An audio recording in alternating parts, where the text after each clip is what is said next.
এক দরিদ্র ফ্যামিলি সাথে এক ভালো একটা ফ্যামিলির সাথে তার মেয়ের বিবাহিত হয়। হওয়ার পরে তার সংসারটা 6 মাস টিকলো। টিকার পরে তার সাথে একটা ঝগড়া বিবাদ তার সাথে বের হলো। হওয়ার পরে গ্রাম্যর একটা সালিশ হলো। সালিশ দরবার হওয়ার পরে ওই দরিদ্র ফ্যামিলি সালিশ দরবার হওয়ার পরে ওই দরিদ্র ফ্যামিলি কখনোই সঠিক কোনো বিচার পাইল না। বিচার না পাওয়ার কারণে একে একে 5 বার সালিশ করলো, কোনো সঠিক বিচার পেল না। বিচার না পাওয়ার কারণে সে কি করলো? সে একটা সিদ্ধান্ত নিল।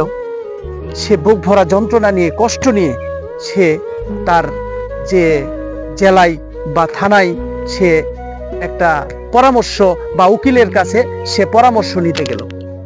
পরামর্শ নেওয়ার কারণে সে যাওয়ার পরে উকিলে তো মনে করেন সেই খুশি তাকে এমন একটা সুন্দর জায়গায় তাকে বসতে অবস্থান করলো, তাকে এত সুন্দর জায়গায় বসতে দিল। দেওয়ার পরে তার যে দরিদ্র ফ্যামিলির যে ওই মানুষটা তার যে কষ্ট বেদনাটা তার কাছে বলল।